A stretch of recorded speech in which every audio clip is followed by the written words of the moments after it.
que era el de la caja esta, que tenía un coeficiente de rozamiento que dependía de la distancia, ¿no? Aumentaba linealmente con la distancia. Entonces, vamos a ver aquí cómo sería este.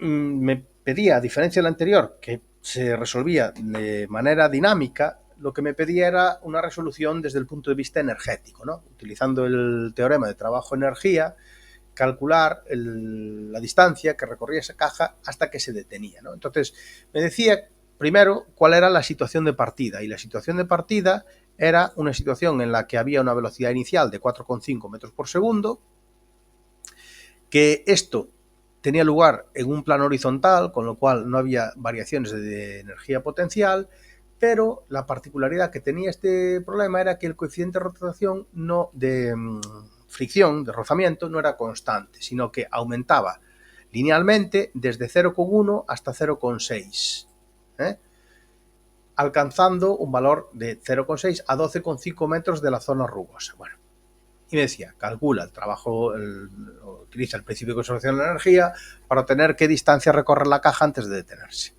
Vale.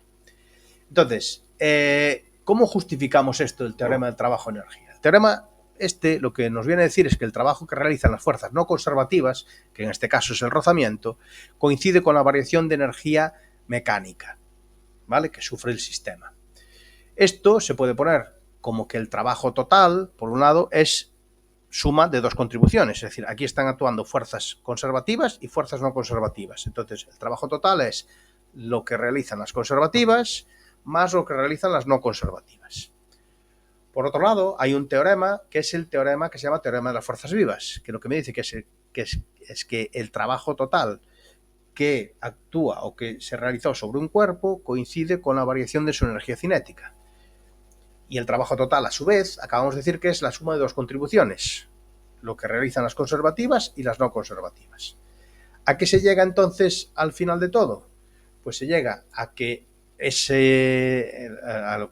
que tenemos aquí, ¿no?, que la variación de energía cinética es igual al trabajo total, que es la suma de dos contribuciones.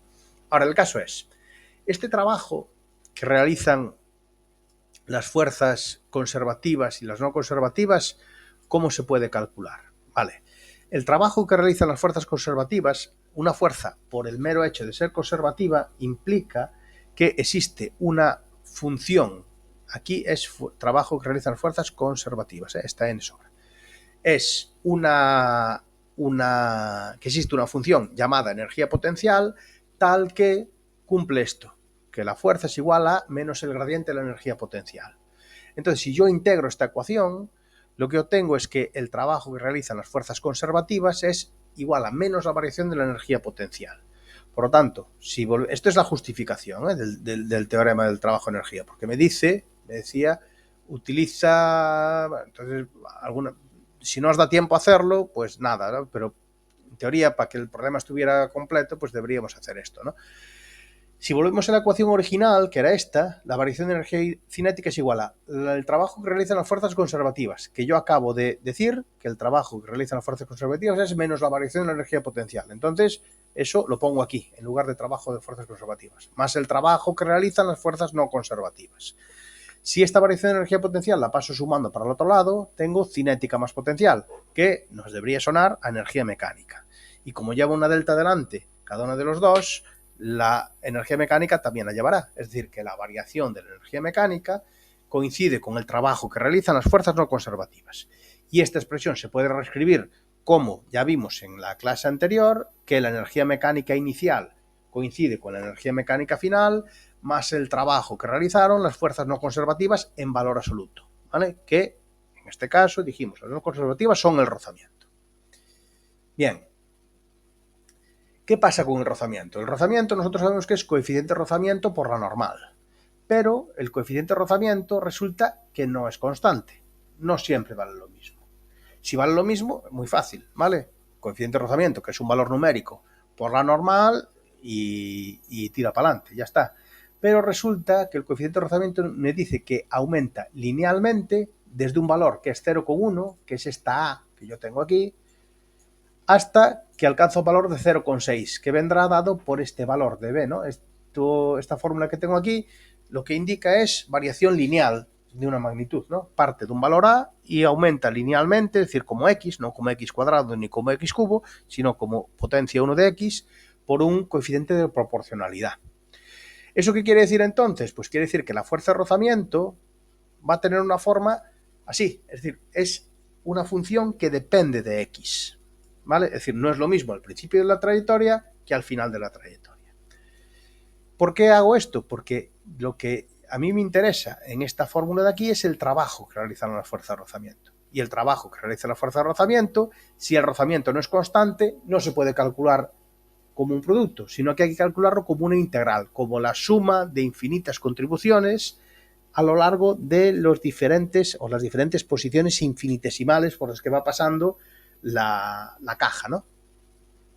Es decir, que fuerza de rozamiento, en vez de calcularlo como fuerza de rozamiento por desplazamiento, tengo que hacer la integral de la fuerza de rozamiento por del desplazamiento elemental, ¿no? Que es ese diferencial de x. Con lo cual, aquí lo que veis es fuerza de rozamiento por desplazamiento, ¿vale? Entonces lo que estoy haciendo es dividiendo mi trayectoria en infinitos desplazamientos de anchura diferencial de x y sumando todos esos productos de fuerza de rozamiento por desplazamiento para obtener el trabajo de rozamiento total. Vale, como esto depende de x, de manera genérica, este trabajo de rozamiento, después de haber hecho la integral, bueno, claro, y entre 0 y L, ¿no? X vale 0, que es la posición inicial, y X vale L, que es la posición final, cuando ya transcurrieron o cuando ya se deslizó durante L metros. Vale, si yo integro esto, pues se desarrolla el paréntesis y se hace la integral, que sería AMX más, y la integral de X esta sería X cuadrado partido por 2, de ahí este 1 medio y este X cuadrado de aquí, y hay que evaluarlo entre los límites de la integral, es decir, evaluar una integral entre dos límites es sustituir el valor de x por el límite superior menos el resultado de sustituir x por el límite inferior, que al ser 0, pues nada, ese límite inferior no aporta nada ahí, ¿no? Entonces, el resultado final de este trabajo realizado por el rozamiento sería el sustituir x por L. Es decir, que el trabajo que realiza el rozamiento, lejos de ser coeficiente de rozamiento por la normal, es el resultado de haber hecho una integral. Vale. ¿Qué ocurre aquí entonces? Pues lo que ocurre aquí entonces es que si ahora yo voy al principio de la conservación de la energía, teniendo en cuenta que esto tiene lugar en un plano horizontal y entonces que puedo asignar valor energía potencial 0, al no haber variaciones de altura, me queda que la energía mecánica inicial, que coincide con la energía cinética inicial, 1 medio de la masa por la velocidad inicial al cuadrado, es igual a la energía mecánica final. ¿Por qué la energía mecánica final es 0? Pues porque el problema me dice que la caja se detiene. Si la caja se detiene y no tiene altura, no tiene ni energía cinética ni energía potencial. Con lo cual, este término de aquí de energía mecánica final es 0. No hay energía mecánica en el estado final. Entonces, toda la energía cinética que había en el estado inicial fue consumida por el rozamiento. Como la expresión del rozamiento era esta y en todos los términos aparece la masa, fijaros que la primera simplificación que yo hago es la de eliminar la masa. ¿Vale? Bien. ¿Qué es lo que yo quiero calcular? Quiero calcular la distancia L que recorrió hasta pararse. Vale. Entonces, lo que yo tengo que hacer es resolver esta ecuación de segundo grado. Pero esta ecuación de segundo grado tiene una V, que yo sé cuánto vale, porque me decía que la caja partía desde 4,5 metros por segundo. Tiene G, que también sé cuánto vale, 9,8. Me decía dato G igual a 9,81. Y términos 1 medio. Lo que sí que me aparecen son dos parámetros A y B que yo de momento desconozco, pero que puedo calcular. Esos parámetros A y B, si nosotros recordamos de dónde venían, pues lo vemos aquí. Venían de esto, de que el coeficiente de rozamiento variaba con X. ¿Y cómo voy a hacer para calcular los parámetros A y B? Pues muy fácil. Me decía lo siguiente. Cuando X vale 0, el coeficiente de rozamiento vale 0,1.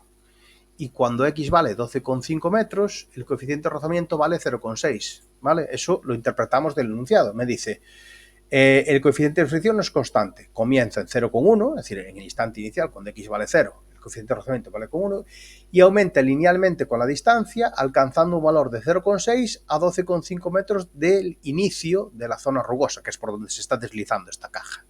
Entonces, yo de aquí puedo interpretar que cuando X vale 12,5, el coeficiente de rozamiento vale 0,6.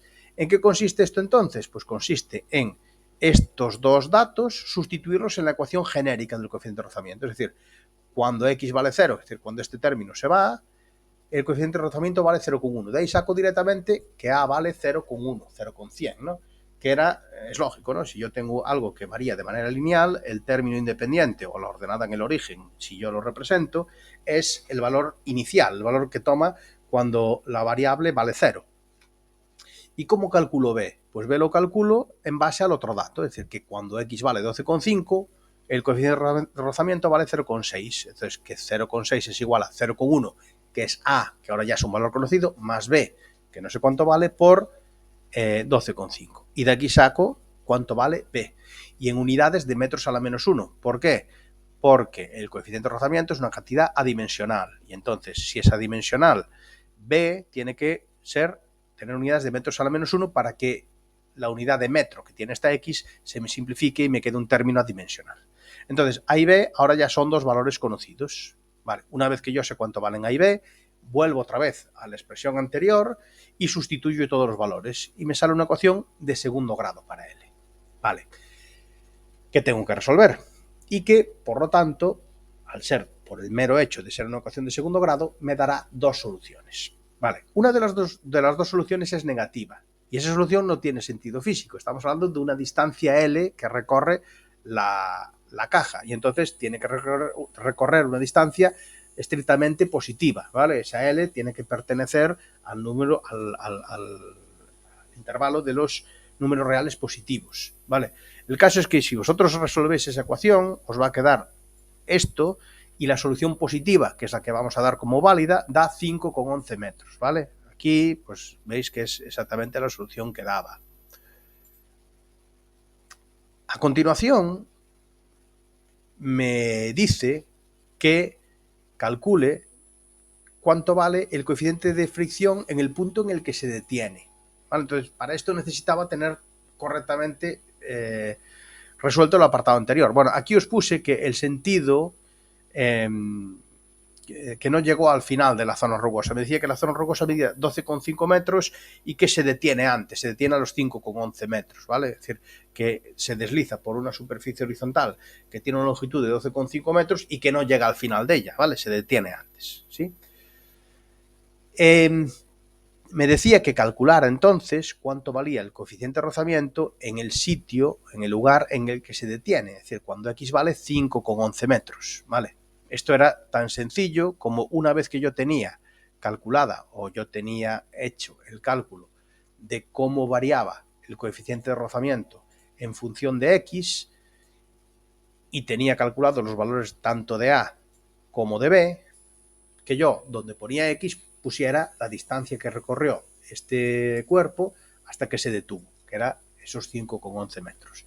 Y se obtenía un valor de 0,304, ¿vale? Que si os fijáis aquí, pues era exactamente el valor que daba, ¿no? 0,304. Y luego me decía que resolviera el problema como se resuelven los de bachillerato, ¿no? Que hasta dónde se deslizaría la caja si el coeficiente de fricción, en vez de ser una función de X, fuera constante, ¿vale? Que es los problemas que ponemos en primero de bachillerato, ¿no? Tenemos una caja que parte de una velocidad inicial y que tiene un coeficiente de rozamiento con esa superficie horizontal mu constante, y entonces ¿qué distancia recorre hasta pararse? Pues en ese caso, pues eso, partimos del principio de conservación de la energía, tenemos en cuenta que esto, al ser un plano horizontal, no hay energías potenciales, o son cero, tanto en el estado inicial como en el final, y entonces la energía mecánica es puramente cinética. La energía mecánica en el punto inicial sería solamente cinética, igual a un medio de la masa por la velocidad inicial al cuadrado. La energía mecánica final sería idénticamente igual a 0, porque dijimos, no hay potencial y además me dice que el cuerpo se detiene. Pues tampoco hay cinética. Entonces, el segundo miembro es única y exclusivamente el trabajo que se consumió en forma de rozamiento. Lo que me está diciendo esta ecuación es directamente que toda la energía cinética que tenía el cuerpo se la tragó el rozamiento.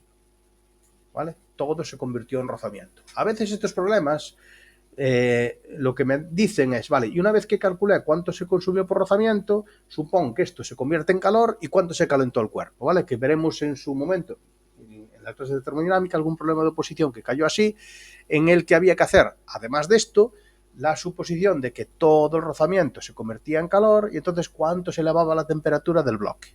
Vale. Entonces, en el caso de que el rozamiento sea o derive de un coeficiente de rozamiento constante, simplemente datos numéricos, no hace falta ni integrar ni nada. ¿Qué puedo hacer aquí? Pues puedo hacer varias cosas. En lo que se refiere a simplificaciones, la masa fuera y la masa fuera. Tengo que despejar directamente cuánto vale L. Aquí me falta un coeficiente de rozamiento, ¿vale? Es decir, aquí falta el valor del coeficiente de rozamiento que me olvidé, ¿vale? De ponerlo. Está bien resuelto, ¿eh?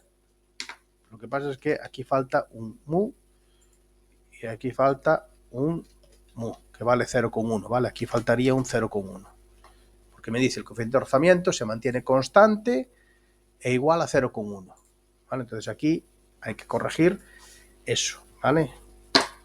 Ese que también os lo mandaré corregido. Entonces, ese coeficiente de rozamiento que tenemos aquí, que vale 0,1, después de haber sustituido la velocidad inicial por esos 4,5 metros segundo de los que parte el problema, la gravedad por esos 9,81 y el coeficiente de rozamiento por 0,1, obtengo como resultado final el valor de la distancia que tiene que recorrer ese cuerpo hasta que se detiene, que equivale a decir que esa es la distancia que tiene que recorrer el cuerpo para que en forma de rozamiento se consuma toda la energía cinética inicial que tenía.